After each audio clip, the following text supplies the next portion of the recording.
Mon esprit est ainsi fait qu'il m'arrive d'entendre des choses et de les interpréter autrement et à ma manière. Ainsi, dernièrement, j'ai entendu d'importantes retombées économiques. Tout de suite, j'ai traduit d'importantes retombées radioactives. Aussi, j'ai entendu dire, ah, il va un peu trop loin. Alors, j'ai encore traduit, il ne va pas assez loin. Alors bonjour, bienvenue dans ma bibliothèque. Nous sommes à Montréal le 20 mai 2012 et mon nom est Bruno Lalonde.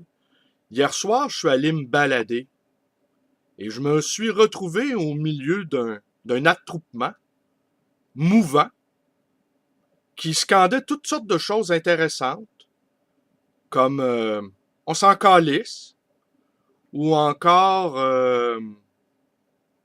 on est plus de 50. Alors là, j'ai regardé autour de moi, j'ai renoncé à compter, franchement, apparaissait une évidence mathématique. J'ai interpellé une jeune fille à côté de moi. Je lui ai dit, c'est évident qu'on est plus de 50. Tu finis ton école primaire? Elle m'a fait un beau sourire. Et il y avait un type aussi qui se promenait avec une pancarte où c'était marqué je ne suis pas avec eux, avec des petites flèches. Alors, on s'est collé contre lui.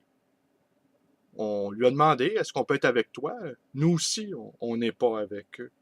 Alors, c'est curieux comme ça, à Montréal, tu te promènes et il y a des gens qui se baladent en groupe en scandant de la poésie, des poètes en mouvement. C'est assez amusant. Alors aujourd'hui, j'ai eu envie de soit de vous lire la préface ou de vous lire le sommaire, mais je vais vous montrer le livre à l'écran, car pour moi, c'est mon évangile, ce petit livre-là. Alors je vous le montre. Rien n'est sacré, tout peut se dire, de Raoul Vanagem, Réflexion sur la liberté d'expression. Rien n'est sacré, tout peut se dire.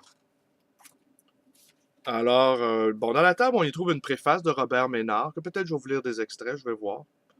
Robert Ménard, qui est le fondateur de Reporters sans frontières. Chapitre 1, quelle liberté? 2, chacun a le droit de s'exprimer et de propager ses idées en toute liberté. 3, pourquoi nous voulons abolir le délit d'opinion? 4, liberté d'expression implique pour chacun le droit de s'ingérer et de mener des investigations partout où les privilèges du vivant sont battus en brèche ou menacés. Le secret institutionnel, le secret des personnes. 5. Je l'ai particulièrement aimé celui-là. L'appel au meurtre, les témoignages de sévices, la calomnie, l'insulte, la pornographie relève-t-il de la liberté d'expression? L'appel au meurtre, de la calomnie, la moquerie, le témoignage des pratiques inhumaines, la pornographie. 6. L'expression et protection de l'enfance. 7. Fonder la liberté d'expression sur les droits de l'être humain. Alors, écoutez, je vais vous lire la préface de Robert Ménard. Pour toute une génération, la mienne, Raoul Vanagem incarne cette totale liberté que donne l'écriture. Loin des compromis, des marchandages, des arrangements que nous impose trop souvent la réalité et ses rapports de force. Il nous rappelle à notre devoir de révolte contre un monde qui offre chaque jour son lot d'horreur, un nouveau visage de la barbarie. Petite parenthèse, on sait qu'il y a beaucoup de suicides en ce moment parmi les membres de la classe moyenne, ou qui se croient tels, là, endettés à l'os, en Italie et en Grèce, et aussi l'augmentation en flèche de psychotropes, d'anxiolytiques. Et les gens cherchent en eux des raisons biologiques. Perdre sa job, perdre sa maison. Il n'y a pas un anxiolytique sur Terre qui permet d'effacer la douleur de cette perte. Alors, mais c'est pratique, hein? C'est pratique. C'est pourquoi il m'a semblé qu'à l'heure où la presse traverse une véritable crise de confiance où nous nous interrogeons sur les limites de la liberté d'expression. Que dit en effet Raoul Vaneigem de la liberté de la presse? Que si elle est, a été et reste une arme contre toutes les tyrannies, elle est aujourd'hui menacée par cet esprit marchand qui avait présidé à sa naissance. Un constat que nous partageons, même s'il ne s'agit pas, dans notre esprit du moins, de mettre sur un pied d'égalité les dangers qui pèsent sur le pluralisme dans nos démocraties et les violences dont sont victimes ceux qui contestent les régimes autoritaires ou dictatoriaux.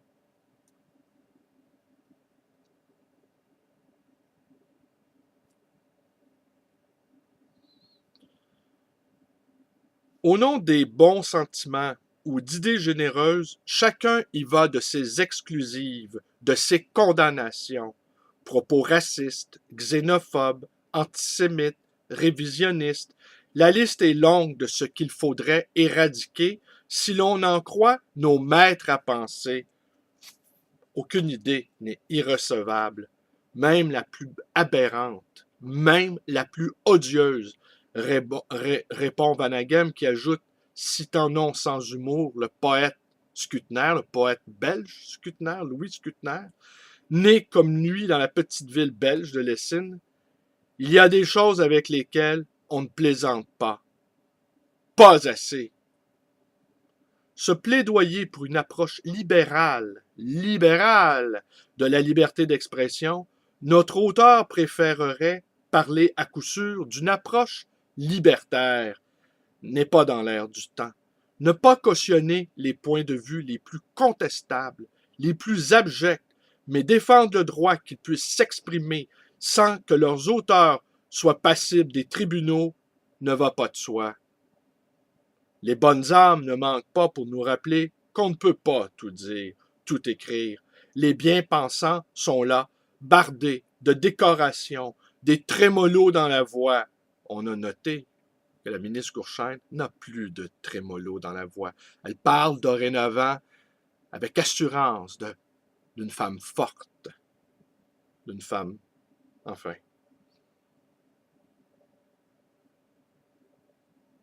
Des trémolos dans la voix, oui, disais-je, l'envolée lyrique à portée de main, oubliant que l'interdit aiguillonne la transgression, allié de cette scandaleuse hypocrisie de nos sociétés qui préfèrent promulguer des lois contre la bêtise ou l'ignominie que se donner les moyens de les combattre réellement. Car, comme le dit encore Raoul Vaneigem, ce ne sont pas les propos qui doivent être condamnés, ce sont les voies de fait. Est-ce à dire que ces réflexions sur la liberté d'expression pourraient servir de nouveau vade-mecum à une organisation comme Reporters sans frontières? Sûrement pas. Ce serait faire fi de la part absolument radicale des propos de Raoul Vaneigem, irrécupérable même pour ceux qui, comme nous, font profession de défendre le droit de s'exprimer. Trop occupés à notre travail de bénédictin, d'huissier des entorses à la liberté de dire et de montrer, nous ne nous préoccupons guère de remettre en perspective, nous nous interrogeons peu sur ces mœurs policées qui ont au fait de devenir des mœurs policières. Faute de temps ou, comme le dit Vaneigem, parce qu'incapable de concevoir d'autres changements d'existence que le choix d'autres jougs.